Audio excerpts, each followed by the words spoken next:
tuzze twogera ebigambo bino abamu nga bagamba tusaaga njagala owulira ebigambo bino katono nnyo amaziga gwolekedde okukulukuta eri buli munnayuganda ne Buganda okusaanawo ne Museveni okutuuka wano nze namulaba nga atuuka ali ku palamenti ng'alayira. Museveni yajjira mu Lugabire ng'obule naye nkana ekitoogo.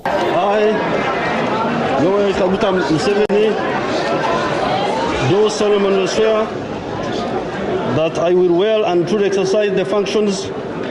of the high office of the President of the Republic of Uganda. Mukolo leero ampuliriza ogenda kwesiba enkoba onywere kubanga wano wetwolekedde buli munnayuganda yenna agenda kuloza ku bukambwe ate nga tuzze tubagamba ebigambo bino naye oluusi abalala nga balowooza tuliisa bijanjaalo mpiso kaakati yessaawa buli munnayuganda weesibe 2 oba sinakindi weesibe 3 kubanga twolekedde omuliro akaseera akakazigizigi Buganda Abaganda bannayuganda twolekedde okusaanawo nga mpuliriza obuzibu buvaawa kakati byogenda okubeera nga olaba olunaku olwaleero ebigambo ebadde bikusike nakugamba nti ennaku z'omubbi zibeera 40 naye oluvannyuma amala n'akwatibwa era amazima galuwaawo nnyo naye kyaddaaki gamala ne gazuuka oba ne gatuukirira kaakati olunaku olwaleero y'ensonga twanje ensonga ebadde yakukulibwa edda ebuziba kaakati mugitegeere nti omusajja atukulembera ampuliriza tayagalangako Uganda tayagalangako Baganda tayagalangako Buganda tayagalangako bannayuganda kaakati nno oli ku EKTV Eke Master mabega wa Muzindaalo namazedde okubeera nga nteekako galubindi tutolontoke nga nkubira tooki mu nsonga eno nayo ampuliriza eve mu ddiiro kale nkusaba n'obwombeefu ng'enkola yaffe bweri osooke video yaffe ogiwe ekigalo ekinene nnyo olubomala okugiwa ekigalo kitegeeza buli munnayuganda yenna agenda kubeera nga efunye mileage agenda kubeera nga agirozaako agiwulire era afune ne message eno kaakati teweerabira tutambula ne Haji Miti musajja musomi wa dduwa ennamba gy'olabawo ennene nnyo esembeyo 15 ya Haji Miti ono nakugamba nti asoma dduwa kale bubanga olina ekizibu ekya buli kala ampuliriza omusajja omugezaako kubanga bangi bagezezzaako ne malwaliro ne bigaana naye oba oliawo ogezaako n'odda eri Katonda oba oliawo onoterera kakati mukwano gwange ampuliriza soko subscribe ku mukutu waffe guno bobanga oli mpyo konene kade olwo buli waka gotteekayo aleme kubeera nga akusuba obeere nga omufuna butereevu kakati nze maze okubeera nga ansimbula mukwano gwange ampuliriza Jabongeredde onaku olwaleero nga amawulire maiti vinyo kamaze okubeera nga gayitingana President Kyagulanyi Ssentamu Mitembo ampuliriza jabuzibidde onaku olwaleero ono nga amaze okutongoza enteekateeka ze eza second phase okulambula Uganda okuddamu okugyetolola ate mukwano gwange luwogome ono agenda kubeera nga aggulawo ebitebe ebya National Unity Platform mu buli kibuga kyagenda okubeera nga atuukamu n'okuddamu okujjukiza bannayuganda nti mulimu gwaffe okubeera nga twebereramu kaakati ampuliriza nga bwe nkunyonyodde nti ekigudde wakati wa General Museveni General Kagame ogenda kubeera nga bigambo biwulira bya maziga meerere era nga sinaba kubeera nga nkutwala wala nnyo omusajja Idi Amin Dada ampuliriza ono yali musajja muzira ddala anti ono yakwata abayindi bonna n'abakwata ku nkoona n'abagoba mu nsi yaffe Uganda kubanga bano bali bamaze okubeera nga bafutubbala ku buli kimu nga bakifudde kyabwe amaduuka bizinesi economy nga bamaze okubeera nga bagimamira kakati Idi Amin Dada Field Marshal omusajja ono yali yasoma naye nga amagezi asuza ga kanyonyi era nga akozesa obwongo amagezi amazaala kakati otukidde onaku olwaleero nga kwaka investors obaba investors ab'ebicupuli abayindi abachina basusse mu ggwanga Uganda ng'ogyeko ekyo okutulugunya okubonyabonya okkaabya akayirigombe n'okkooza akajiri bannayuganda ng'abantu bano babikola emisana n'ekiro kakati mukwano gwange nga bwe nakunyonyodde nti ennaku z'omubbi zibaana njagala osooka olaba akatambi kano ampuliriza olaba obulumi obuyinike ennyiike bannayuganda mwe bayita nga bakolera abasajja bano abayita ba investors naye ng'oba oliawo abamu sinaba investors wabula bantu ba bulijjo nga n'obusente bwe bakozesa butono nnyo tebutuukana ku bannayuganda naye ampuliriza omusajja munnayuganda njagala olabe kye yatuukako ng'ali wansi w'omusajja omuyindi eyeeyita investor mbu yamuwa omulimo abasajja bano batulugunya abamu tubalabye nga n'okkuba bakuba n'okwagala okutta ne batta kakati njagala olaba amaziga n'ennaku bwe nkujja mu katambi kano nkwolekeze ekyolekedde e Uganda nga kifubutuka e Rwanda ampuliriza kino kyandirekanga Obuganda kyandirekanga Uganda mane yane emye kubanga gwalengerera ewalanganze bonowulira ebigambo nga bino togenda kusigala kyekimu mbaniriza nnyo mbalamusizzaako mikwano gyange mwenna okuva ebule n'ebweya kakati tusimbudde akatambi akasooka Jomalu waliro emyaka 16 omutuzi w'ebugembe jinje yali mazigo valo omuyiri okumwocha ebigere n'okumenya amagolo waliro agamba nti mwaka guno yafuna omulimo mu kyoma ky'omukiri kya 3R Groways ekisangibwa Lukuba wabula yali akola ennaku ntono omu ku bayindi abakulira ekyuma kino n'amukuba n'okumusindika muliro gwamwocha ebigere byonna omwini olwavu eno yali ayagala musamba ono neyekanga n'amusindika bwati ng'omuntu asindika omuntu weewuula kakati kupe wamusindika musajja wali okuyingirizamu ebigere bwati yagwa bwamuliro negumutya ine bwati. Luwalira abadde ne mukwano gwe ku kitebe kya polisi Jinja bategeeza nti oluvannyuma Omuyindi okumwokya tebamuwadde obuyambi era amaze ebbanga ly'emyezi 2 ng'ali ku kitanda. Fo twasinga n'okumuyamba okumutwala mu ddwaliro Omuyindi yagaana okulinnyayo nti oba katuteese oba tukoleki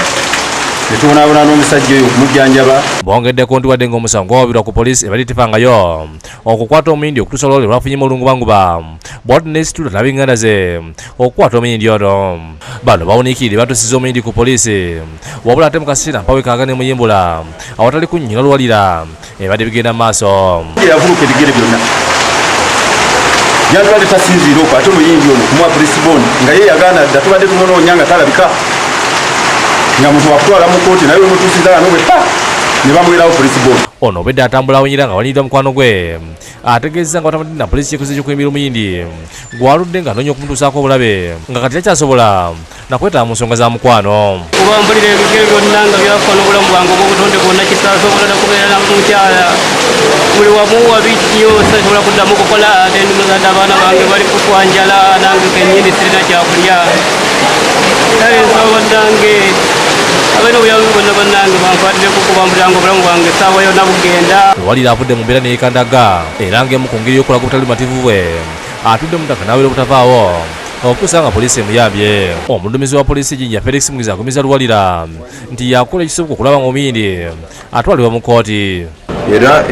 afunye omutali substantial n'amuyimirira era enkya bajja kumutwala mu kooti. Ampuliriza ennaku eri ku bannayuganda eyoza lumonde nkugambye nti ng'oggyeko bano abasajja okweyita ba investors naye nga bajja nga tebalina na nsimbi oba oliawo ne badda mu bizinesi ezandikoleddwa bannayuganda bamufuna mpola. Abasajja bano n'empisa embi ze balina mpitirivu nnyo kwe batudde. Kakati munnayuganda yafuuka mmomboze mu nsi ye akoozebwa akagiri atuntuzibwa kyokka nga ne gye bagenda oba oliawo okukuba ekyeyo okunoonyeza ekiguli amagala eddiba era empisa y'emu abantu bano gye babayisaamu. Abantu bano batulugunya bannayuganda ewaka ne mu kibira wabula bino byonna bya nnaku naye mukwano gwange ampuliriza twolekedde okubeera nga tugenda mu kiyitibwa ekisaanyawo Buganda ekisaanyawo Baganda ekisaanyawo Uganda wabula embeera gye twolekedde nzito ddala naye nga sinaba kubeera nga ngikutunuliza n'okubeera nga ngitwala mu direct. Sooka olira akayimba kano ampuliriza nakugamba nti waku mukutu gwa AKTV ng'olina akayimba konna nga ka struggle nga kakwata ku nkyukakyuka nga kawa Uganda essuubi era nga message gy'owa ya Uganda kukyuka. Ampuliriza kalete tujja kukazanya ku mukutu gwaffe ogwa AKTV kanka kujjemu nkulage ekifuutuka e Rwanda ekijja e Uganda n'ekiva e Uganda ekidde e Rwanda. Abasajja bano baatwekobaanira ddala baatwetoolola dda oba oliawo kutusaanyawo busaanya. Embeera yongera kukaluba abaana b'e Uganda tukanya kukabe mitima gyongera kumenyeka Mukama tusaba kutujuna tuli mu nnyanja wakati betusiranye nte tulina yadde enkasi malabozi gatusakala ne bwe tuleka n'ebyaffe tebikyawulirwa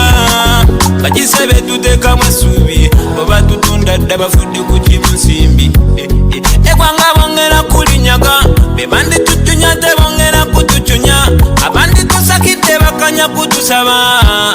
Mukama tusaba kutujuna tata.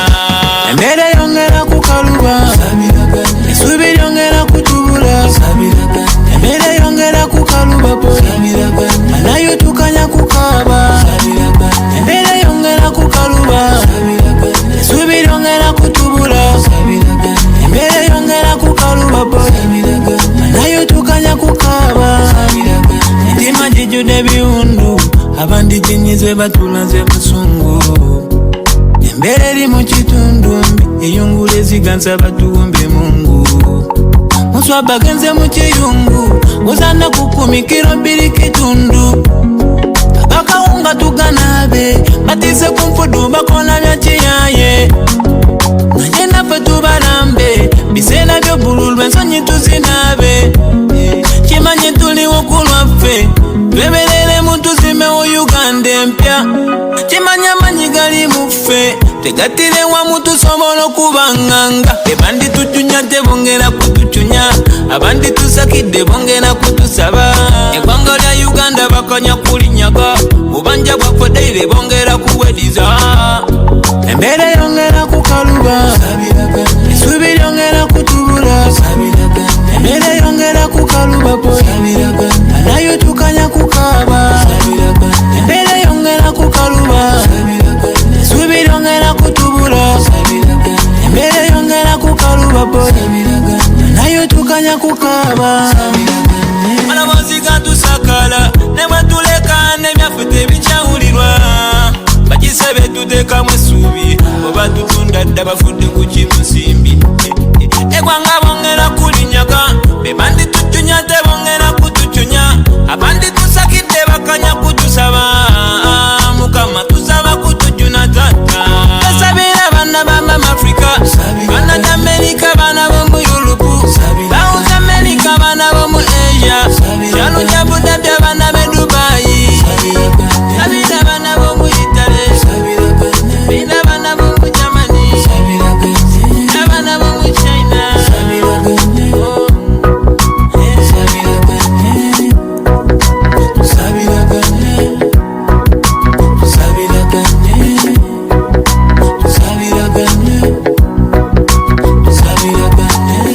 basi kakati mukwano gwange mpuliriza ng'omaze okuwulira obubaka obwo obw'omwana munnayuganda ng'amaze okubeera ng'akuwa obubaka obw'enkyukakyuka nakugamba nti ku AKTV buli mawulire gonna obanga ogayina nga gakwata ku nkyukakyuka oba luyimba tujja kuluzannya kubanga gwe mulimu gwaffe President Kyagulanyi Ssentamu Mitembo gwe yatukwasa okubeera nga tukola oba olyawo kakati no mukwano gwange mpuliriza njagala otunule amaaso ogakanule enkaliriza kubanga kitwolekeddemu nawe kigenda kujja enviri ku mutwe bannayuganda bangi abakwata ekkubo ne bagenda okuba ekyeyo nga bwe nakunyonyere olunaku olw'eggulo naye nga bano ekibatwala okuba ekyeyo kigenderere oba bano bannayuganda babaterawo enkola eno ey'okuva mu Uganda ogenda ebweru okuba ekyeyo naye nga kya bugenderevu era n'ebbula ly'emirimu mu nsi Uganda kikolebwa mu bugenderevu okubeera nga mwe bannayuganda baagala muve mu Uganda mutolontoke muve mu nsi yammwe mugende muwaŋŋanguke mubeereyo nga munoonya akasente muligenda okudda eno ng'abamu bakaddiye abalala nga tebakyasobola kuzaala abamu n'okufiira eyo bangi tubalabye nga bafiirayo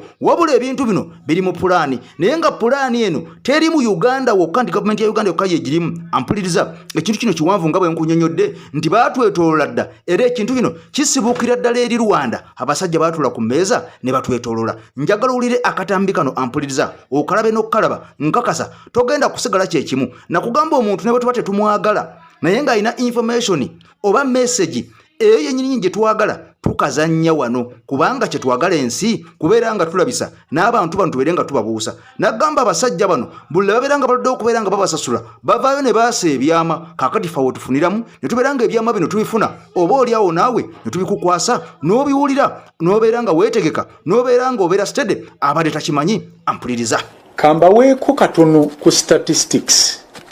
z'abaana ab'obuwala bannayuganda ba indigenous Uganda abafuluma mu Uganda buli mwezi bali abawala 6,600 6,600 ladies or women or girls abafulumizibwa mu Uganda abo abafuluma bannayuganda ba indigenous ogenda okukola obuddu ebuwarabu omwaka egyo gye 8,000 nga mu 8 egy'abaana ab'obuwala ba indigenous naye nabagamba nti buli akakaaga ako ke muwulira akafuluma waliwo ate abayingira okuva mu ggwanga erya Rwanda okulipulesinga bano abafulumye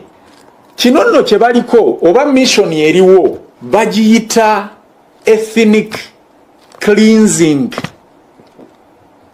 ebyo byonna bye muwulira boogera nti mu Uganda temukyalimu bannayuganda kati otandika otya okulwanyisa omutuusi ng'ate tubazaalamu batuzaddemu naye jjukira levo abakyala gye bafulumirako mu Uganda abasajja si gye bafulumirako oba abaana ab'obulenzi naye kirala n'abaana ab'obulenzi abafuluma gye balaga eri okukola obuddu mu kyondo kya Buwarabu tebalina we basinkaganira kitegeeza tebakyasobola kuproducinga, tebakyasobola kuzaala. Bakugamba abaana bano abawala bwe bagenda eyo, bakama baabwe ng'oggyeko okubajjamu ensigo, babakuba ebiyiso. Ebiyiso ebyo nga bibatta amagi oba bibasiiriza amagi. So temweyibaala nti abaana abo abagenda ku byeyo emikisa gikyawera ne nkaaga okubanga ne bwavaayo akyasobola okuzaala. Kakati ki ekiba kisigadde? Buli musajja Munnayuganda kuzaala mu mukazi muki mutuusi. Eyo nno sitayiro ya ethnic cleansing ya kika kya waggulu ddala. Era ekyateesa Abannarwanda mu constitution nga tebamenye na ggwanga lyabwe nabagamba nga bwe gwali e Rwanda nti genocide bwe yabeerawo ennamba eyali emanyiddwa ng'entono ddala ey'abatuusi kwegamba twabalaabala ng'abatuusi baalinga 7,600 ku bukadde 7 obw'Abahutu, naye ne kiwunzika nga bagamba nti batta abatuusi akakadde kamu abaali 7,000. Kitegeeza bonna baasaanawo bw'okozesa logic omutuufu, naye ate abaasaanawo ne bafuna ne etc ate be baawamba obuyinza. Kakati zo ziri 6,000,000 ezatta bano ate ne zimala ne ziragabwa. Uganda ekyo kyennyini abasajja bano kye bapanga okukola Uganda. Ye nnamba eyo gye mulaba nabaleetera eggulire eryo luliye mabegaawo nti border ziri extremely overwhelmed by abatuusa abayingira Uganda. Gwanga Uganda nsi yo nsi yange, nsi y'abajjajjaffe ampuliriza gye tulwanira okubeera ng'oba oliawo tugizza engulu. Kakati amawulire nga gano nakutegeeza gye buvuddeko nti bannayuganda bangi okusinziira ku mawulire agavaayo ag'omunda galaga nti bannayuganda bangi naddala abatwalibwa mu mawanga aga Bulaaya va ku batwalibwa mu kyondo kya Buwarabu, naye abatwalibwa mu mawanga aga Bulaaya aga Europe, amawanga nga Amerika bangi abatwalibwa eyo oba oliawo ate nga bano basokonkolwamu bintu bya munda. Kati nno owulire ebigambo basokonkolwamu bibumba, bagibwamu mitima, bagibwamu nsigo. Ampuliriza ng'omulimu egibatwazizza eyo babalimbalimba nti babatwala kukola, naye ng'olutuuka eyo basajja battu ne bakazi battu babajja mu bintu bino byamunda kubeera nga babitunda. Kyokka kisinga okubeera nga kyewuunyisa ekyennyamiza ekikwasa ennaku ate abakola ddiiru zino bali mu gavumenti. Kakati nowulira ekyo kiri Uganda gye kiva ensi eyandikumye abantu baayo, abakungu ba gavumenti ababede abandikumye bannayuganda. Kakati ate be bamu ababateekamu ensimbi ne babatwala eyo ne babalyamu omusimbi omuyitirivu ennyo. Ampuliriza okubeera nga munnange mmwe ne bwe mufa ne bwe musaanawo bokasa babeera nga bali bulungi. Kati nno eyo ye Uganda gye tutambuliramu oba oliawo kati ng'omaze okulya olukwe olunene lulisinziggu okubeera nga basaanyewo Abaganda nga babatega abakazi Abanyarwanda mubeere nga mubazaalamu oba oliawo mwabammwe basobole okubeera nga bavaawo olwo mufune Abanyarwanda bali musobole okubeera nga oba oliawo mubazaalamu. Nguganje bukedde olunaku olwaleero nga President Kyagulanyi Ssentamu Mitembo yamaze dda okulangirira second phase eya countrywide tour. Kakati ampuliriza okutandika ng'ennaku z'omwezi 22 President Kyagulanyi Ssentamu Mitembo agenda okubeera nga atandika esaidi ze Kamuli. Kakati olwo bw'anaaveeyo atalaga ebitundu ebirala byonna. Kakati n'olunaku olwaleero agenzeko mu kakiiko akalira eddembe ly'obuntu wabula kifa Uganda kiri Uganda maama nnyabo bannanga. Mpuliriza kansoke nkuwa akatambi kano bwe tukavaamu nkubuulira ebigambo byennyininyini oba oliawo President Kyagulanyi Ssentamu Mitembo byazze nga atugamba enkya n'eggulu, naye oba oliawo nga bangi tebabiwulira. Kaseera kano kankutegeeze nti amakya gonna ku lwaleero omukulembeze w'ekibiina ekya National Unity Platform Robert Kyagulanyi Ssentamu Bobi Wine unaagenza maaso n'okuba nti alangiridde nga ekibiina bwe kigenza maaso n'okuba nti kijjeeyo okuwaabako kyali kyatwala atuliriza mu kakiiko akavunaanyizibwa ku ddembe ly'obuntu mu ggwanga. Bagambye nti nedda Madamu Chairperson ne Commission bamuwandiikidde Cheya bamuwandiikidde babagambye nti twateekayoko mujjukira nti tulina complaint gye twateekayo mu mwaka gwa 2019. Kakati mukubawandiikira in fact yali December bagamba nti twabawandiikira nga mu 7 December omwaka gwa 2018 oluvannyuma lw'ebitongole ebya security okubulookinga concert eza music zenale nnyina kumpi 20 netujja ne tubalope ne tubagamba nti bannange lwaki batugaana okuyimba ng'ate abalala bayimba. Ebyuma byaffe ne bagenda maaso n'okuba nti babitwala ne bagaana abantu baffe okufuna ekyokulya because tuli mu byabufuzi ne tubuuza nti bwe tubeera mu byobufuzi tuba tukoze tuba tusse muntu omuntu bwavuganye omuntu ng'ayimba aba se muntu kakati ebyo twabyo bategeeza ku mulundi guli ne tubawa okomplaininga kwaffe ne tubagamba nti bannange lwaki abasajja batugaana okuyimba ddala bwe nafuuka ow'ebyobufuzi ne muŋŋaana okuyimba ne mu konsati zange zonna lwaki kakati ku makya g'olunaku olwaleero ne bategeeza nti tulabiseeko ku makya g'olunaku olwaleero oluvannyuma lw'emyaka 50 nga tubawandiikidde ebbaluwa eyo naye temwafaayo yadde mu abakulira akakiiko ak'eddembe ery'obuntu article 28 of what is left of the constitution of Uganda egamba article 28 nti yeyo kesigaddewo mu ssemateeka waffe egamba it provides for the right to a fair hearing. Buli muntu nawulirizibwa. It provides that a person shall be entitled to a fair, speedy and public hearing before an independent and impartial court or tribunal. Semateeka agamba nti omuntu omuwulirizangako mu ngeri eri feya ate mu bwangu nga tolina kyekubiira naye munnange wone ebya speedy hearing before an independent and impartial tribunal tebikola. Muwulirizaako bamu n'olwekyo tugenza okulaba nga temutuyambye emyaka 5 nga tumaze okomplaininga nti baatugaana okuyimba, emyaka 5 nga tumaze bategeeza nti aba security baawamba ebyuma byaffe, nga tumaze baraga nti bali feya, temufuddeeyo kati mubiviireko ddala tubijjeeyo. Mirundi mingi nga batukolako efujjo musirise busirise, bantu bawambibwa, bantu bakubwa, bantu bakola ki musirise busirise kati obivuddemu. Yebbaluwa yatuliriza ebisinga ku byo kuyo mugenda kwongera kayika nti mubitegeera. Ebisinga ku baluwa mujja kuleka nti mubitegeera naye nga ekiwandiiko ekigenza maaso n'okuba nti kifulumiziddwa ekibiina kya National Unity Platform n'omukulembeze waakyo Robert Kyagulanyi Ssentamu kigenza maaso n'okuba nkikakasizza nti bo babivuddemu ebyokuloopa mu kakiiko ak'eddembe ery'obuntu akakulemberwa Madamu Kyeya Maria Muwangadya. Bagambye tojja kutuyamba, tojja kutuyamba, kirabika mmwe kirabika mmwe era kirabika naawe gwe nempaba emyaka 5 temwina kye mwali mukoze munoonyereza biki byoma byaffe babiwamba bangana okuyimba sikyakola ki kakale bye byatuliriza byetugenza maaso n'okuba ndi tulengedde amakya gonna ku lwali luna wosinzira okaleka nti otaddeko Pale FM ekulera omuntu wa bulijjo era kigeza nti akaseera kano kennyini tuba tugenda okuyingira battleground gye bayita Masaka Rwengo. Ekyabadde yatuliriza yaddenga abadde agenda maaso n'okulanka alabikira mu mawulire enfunda eziwera abadde tatera kuvaamu bigambo Oweekitiibwa Matasi Mpuuga Nsamba eyali akulira oludda oluvuganya gavumenti. Omanyi bw'osanga ng'akabwa bwe kabeera waabo waako ssebo naye kaba kanafu. Ekyabadde Masaka kigeraageranye ku mbwa ennafu. Ekyabadde Masaka kigeraageranye ku mbwa ennafu bw'ogisanga nga teri waabo waayo ebeera ngonvu, bw'ogisanga ewaabo waayo ne bwebeera nnafu ekuluma.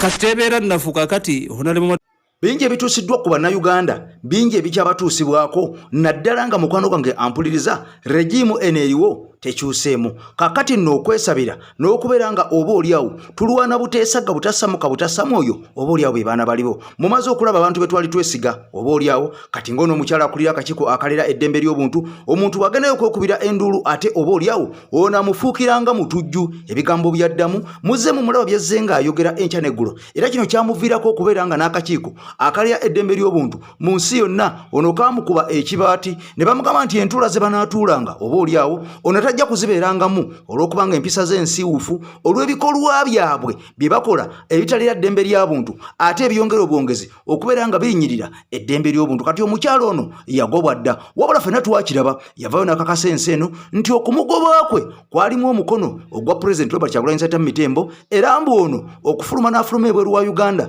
n'agenda mu bazungu n'annyonnyolayo ebikolobero ebikolwa oba oliawo kye kyaviirako omukyalo ono okubeera ng'agobwa ne bamufuumuula ne bamukwata ku nkoona Masaka ne bamukubako ekibaati ne bamugata ogenda kuddamu kulinya nyonyi ku jeno kutuula naffe ne bamusenza lutika kati biro byonna bimuluma era olebe president yakulanyisa Mitembo onako olwalero bwagenze mu ofisi ye okutuulawo okubeera nga ttanya ku nsonga z'abaana bannayuganda abaawambibwa abaabuzibwawo nga naguno gwaka bakutte emyaka n'emyaka tebalabikangako kakati omukyalo ono amufuukidde ekyambika era mulabye ebibaddewo byonna byesinza kubeera nga munnawo obaoliawo nga nkunyonyola jjukira president yakulanyisa Mitembo n'ekibiina ekya National Unity Platform baali baawabadda emisango mu kibiina kino ekirera eddembe ly'obuntu emyaka nga 5 emabega kubanga omusango guno gwaggula omwaka 2019 ogw'okutulugunya n'okunyigiriza bannayuganda obaoliawo bangi abaakubwa abamenyebwa mulimu n'abattibwa nga batutte obujulizi obumala mu ofiisi y'omukyalo ono asobole okubeera nga obaoliawo akola ku nsonga zaabwe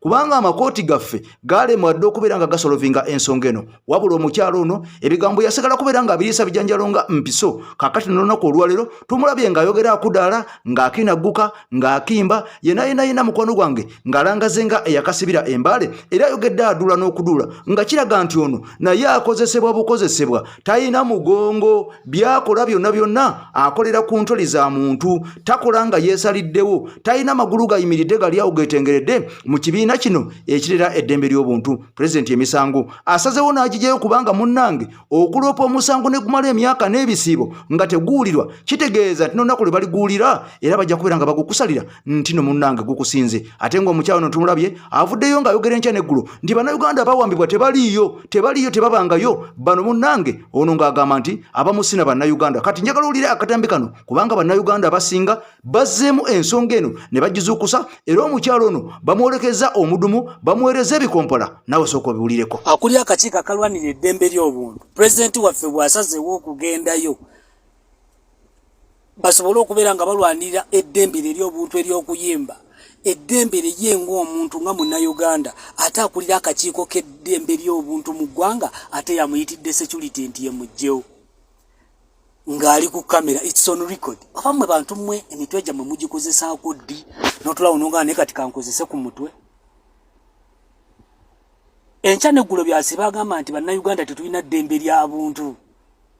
nti n'ekibiina ekiriyo ng'ekitulwanirira ku ddembe lyaffe ery'obuntu Museveni akikozesa bukozesa era yakyeterawo kati ate naawe bw'atuuseyo ate era naawe kyokolidde ddala n'olaga nti eddembe ly'obuntu wante liriyo ebo omusajja omwo musisinkana temulowoozezza sitegeera mutuleetera okulowooza nti mwenna temutegeera yekka y'ategeera waliwo ebintu ng'olabira ddala omuntu ategeera ekyo ekintu badde tosobola kikolera mu kamera azze kulwanirira ddembe lye n'eryabannaffe abaasibwa okitegeera gwe kennyini n'oyongerera ddala okulaga ensi nti wallahi mu ggwanga Uganda temuliimu ddembe kubanga ne gye musuubira okujja at least tulwanirire eddembe lyammwe ery'obuntu nga libaggiddwako ate naffe tubayitira abasirikale kubajjawo oba kubasiba toyina magezi totegeera omuntu gwe mudiringa naye mulikera ku makya ne mumutegeera nti muntu mugezi mulikakkana namwe ne mutandika okukola ebyamagezi ebitajja balabisa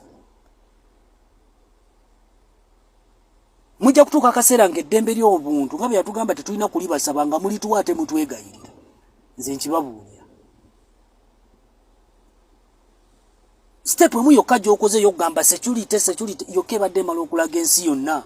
nti eggwanga lyaffe temuliimu mirembe weebale nnyo weebali eddala wangadya Riyale bino ebintu ffe twandibitegedde ddi singa mukama waffe teyavaayo neyeewayo n'agamba nti kanwanirire ku bannayuganda bano abeebasi bonna itwali twebazi ffe nga kasita tulaba maani yase eno bye tubeeramu kasita tufunayo abayimbi ne batuyimbira ebitatuzimba nga bye tubeeramu pulezidenti weebale kujja mu bintu bino kubanze nali sina na budde bwabyo naye ekibiina ekirwanira eddembe ery'obuntu mu ggwanga singa liba lityoboddwa ate kiri ku likodi nti kyekisoosa ate okutyobola eddembe lyo yagendayo okwekubira enduulu ku ddembe lye oluvannyuma lwa pulezidenti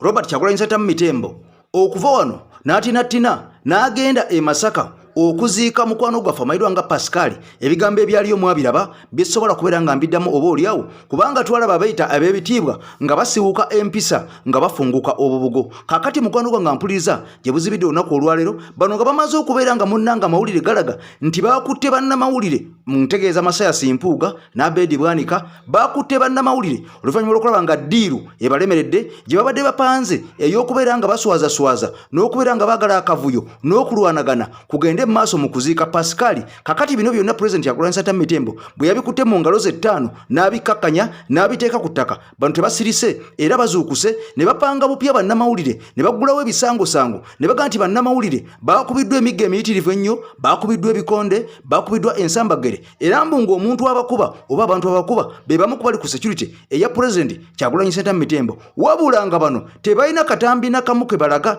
nti wano bali mu bakuba wano bali mu basotta wano bali mu banyigiriza oba ebikonde kakati bano bavudde ne bagamba nti baagala ekibiina kya National Unity Platform mu ssaawa 24 mbu kiveeyo kyetonde mu buwandiike olw'okubeera mbu nga kyabakubye era kibagatte n'obbagatta n'okubaliyirira ku ebyo ebyabaddewo mu kuziika omugenzi Pascal kakati mukwano gwange mpuliriza bannayuganda ng'era bo bamanyi abalwaniriza eddembe ly'obuntu tebasirise era ne ku nsonga eno bavuddeyo oba oliawo ne bambalira obusajja buno njagala okimanyi nti obusajja buno obumu bukola ku NBS obulala bukola ku BBS ate nga tumanyi nti emikutu gino tegyagalira ddala pulezidenti Kyagulanyi Nsanta Mitembo kubanga eno ye wasibuka abeeyita ab'ebitiibwa abayita mbu Buganda beezimbye abakulembeze Buganda beezimbye kakati nno njagala oli akatambi kano kengenda okubeera nga nkulekeramu Ssaabasajja Kabaka twongera okubeera nga tumubanja bamukomyewo era twagala awangaale naye nga tumulabako ng'ali ku Namulondo alamula baali bagezi ng'ensi batya ng'era buli omu amanyi mugezi nga bannayuganda basinga babayita bagezi naye maama Bobi Wine weebale kujja katuwulire nga balumba bannamawulire bannaffe mu region eno tuwadde essalessale ya nnaku 2 zokka ng'obukulembeze bwa National Unity Platform buvuddeyo ne buleeta okwetonda okuli mu buwandiike ate ne buleeta ne plan butya bagenda okubanga baliyirira okusooka baliyirira bannamawulire bannaffe bano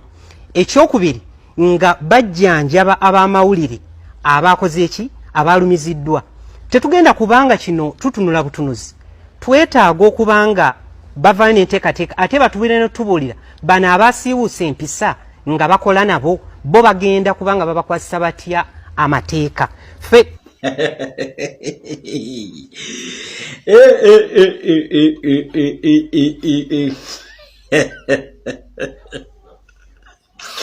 mpozi mweyise bannamawulire baawa abava mu Greater Masaka omukulu oyo mumanyi bulungi Farish Magembe mumanyi media gyakolera akolera NBS naye nga tetunagenda ku nsonga yammwe ebatwalidde ennaku 2 ne mulyoka muvayo ne mugamba nti aba security ya President Bobi Wine bakuba bannamawulire. Now ekibuuzo ekisooka kiri nti Farish Magembe gwenga munnamawulire FX zo zigamba ki zikukubiriza okubeera one sided ngo reporting eggulire oba zikugamba olina okutunula both sides era nga munnamawulire okkirizibwa mu byobufuzi bino okubaako ne side gy'owagira n'ogiraga mu lwatu mu lujjudde ekyo kibuuzo nkikulekedde kubanga Farish Magembe gwe kennyini weerabidde nti odiringa ne society ekolera ku social media ku mutimbagano guno nti buli kimu kye mukola kiri coding weera kiterekebwa. Farish Magembe weerabidde nti olina social media accounts okuli Twitter ne Facebook. Now bwe tuyitaayita mu posts so emabega Farish Magembe zino posts sigwa zikola Arema Bobi Wine ya sharingako ka posti aka grid no ka sharing eri ewo era ng'olaga nti atakikolanga ko yaba akasukira munne ejjinja. Ekyokubiri incidents endala Abedi Bwanika bwe yakyazibwa ku NBS ne BBS nayogera ku bya Clean ne Abel era wabisharinga eri Farish Magembe gwe kennyini guwa kuba article ng'olaga nti mu NUP mulimu internal wrangles era Mpuuga ayina ettundutundu ly'ababaka baatwala. Falish Magembe gwe watunuza kamera mu Kateregga kansala wa NUP n'ayogera bye yayogera byonna. Falish Magembe gwe abadde akunga bannamawulire mu Masaka okulaba nga bawandiika abalipotinga ebikikinika eri NUP. Era gwe omu wakola eggulire ng'olaga nti kunga agobeddwa mu Masaka era entalo za NUP mweziri mu Masaka zifumbetekedde. Kakati Falish Magembe gwolowooza ensi egenda kugula by'oyogedde? Nkubuuzizza ekibuuzo nti nga mmwe bannamawulire ab'omu Greater Masaka, mu Greater Masaka Simba terinaamu bannamawulire, Radio Simba. Mu Greater Masaka NTV terinaamu bannamawulire, Daily Monitor terinaamu bannamawulire mu Greater Masaka, Observer terinaamu bannamawulire mu Greater Masaka. Lwaki olwaleero gwe Falish Magembe wa NBS ne bannamawulire ba BBS Telefina ne CBS batomusange mwe mutudde mu kamera ng'era muvunaana security team ya Bobi Wine okuba nti yabatuusizzaako obulabe. Bwe tudda yo ku mukolo kyembuuza mwame kaba NBS abaddewo n'aba BBS tewabaddewo bannamawulire balala. Lwaki mwe mu reportinga stories? Lwaki Observer, Daily Monitor, NTV teziri mu reportinga story? Lwaki Simba teri mu reportinga story? Lwaki mwe babiri? Lwaki Zaina nawe Falish Magembe mwe muli mu reportinga bino? Tanti Munnayuganda agenda kukubamu ebituli. Ekyokubiri, ku kamera zonna ezabadde awo empitirivu nga kamera zammwe zasobodde okulaga abakyala be basasudde 50,000 n'abavubuka bawanika ebipande ebigamba nti Bobi Wine atoboola obwakabaka nti era bo tebagenda kukkiriza basiyazi mu Greater Masaka. Mwabajje yiri nnyendo mukungwe ne mubaleeta abo nga mwasobodde obbaka valinga ne mubalikodinga bulungi nnyo nga bakotta ebipande ebyo. Abaffe kiki ekyabalemesezza okubaawo n'omuntu n'omu alikodinga Akireewo Kivumbi oba Eddie Mutu oba Gaddafi nga babakuba? Tutambulira mu society erimu smartphones. Oyagala kuŋŋambawo bonna tewabadde baana balina masimu balikodinga nga mukubibwa? Falish Magembe olaba nti naawe kakati ofuuse omusirusiru omuwumbatuutu okitegera? Obadde otuula awo n'olaga bannamawulire nga balina ebiwundu ku mubiri abakubiddwa sinakinezi plaster era n'otwaga ne kamera ezoonoonese n'obutambi bwennyini kubanga gwe oli munnamuwulire olina kubeera awo ng'oweereza. Now kanti kanzire kuba ku Mpuuga kano wasudde ate era oyongera kweyambula. Mpuuga okimanyi bulungi NBS BBS zibadde ziri ku side yo era nga zikuba NUP era nga ziraga mu NUP mulimu olutalo olw'omunda. Era bwe waba mobilizing ng'obaleesa awo musike eriyo Bobi Wine n'abawagizi ba NUP babeeko kye bakola mu kapukyalinge either oba bakubye Abedi Bwanika oba bakubye Mpuuga mu bikapukyalinge mufune oluwenda olukolerako content n'okulaga nti ddala mu NUP mulimu enjawukana era Bobi Wine yakola ensobi okugoba Mpuuga. Okiwuliriza bulungi nnyo. Nawe script eno nfu, script eno mwabadde mulina gizannya mutya. Script eno Mpuuga wabadde okola ekisoboka kyonna n'ofuna bannamawulire ba NTV, n'ofuna bannamawulire ba Daily Monitor, n'ofuna bannamawulire ba Observer, n'ofuna ne bannamawulire ba Simba. N'oba briefinga ku kino era n'obawa ku $5,000,000. N'otakwata Falish Magembe yekka owa NBS nowa BBS already abali biased. Kati NTV singa efulumya story eno nti abasecurity ya Bobi Wine bakubye bannamawulire ng'owamma yandibadde ejja kutunda era story eno yandiguliddwa. Okategedde kati kitegedde wasudde kubanga BBS ne NBS weba yebiri ze reporting bino ate era nga ezo zibadde ziseketerera NUP nga bamanyi bulungi nnyo nti bali ku side yo Mpuuga nga yafumya story eno ngeni TV nayo yabaddewo mu kifo ekyo ne Simba ne Daily Monitor ne Observer bado mu kifecho ne bata reporting the same muba mwekubye engalika. Ekirala Falishi Magembe bakama bade balina okugamba otuuzaawo bannamawulire abalala so si gwe propagandist gwe blogger gwakuutira ab'ekitiibwa akadingidi oweereze. Ekyo kikyamu era mwakakubye busu muyise. Kyensembayo kubuulira nti Nuupu etambula ne media coverage yayo kubanga tukimanyi mmwe muba biased. Mulina ne events ze musobola okwata ne muziteekateekawo nga tezibaddeewo. So Nuupu eba ne media coverage yayo era etambulira mu van. Kyovola ebintu byabyo biri straight forward. Okategedde bulungi so tetuweetaaga ate mmwe mutwetaaga. Okategedde sewo.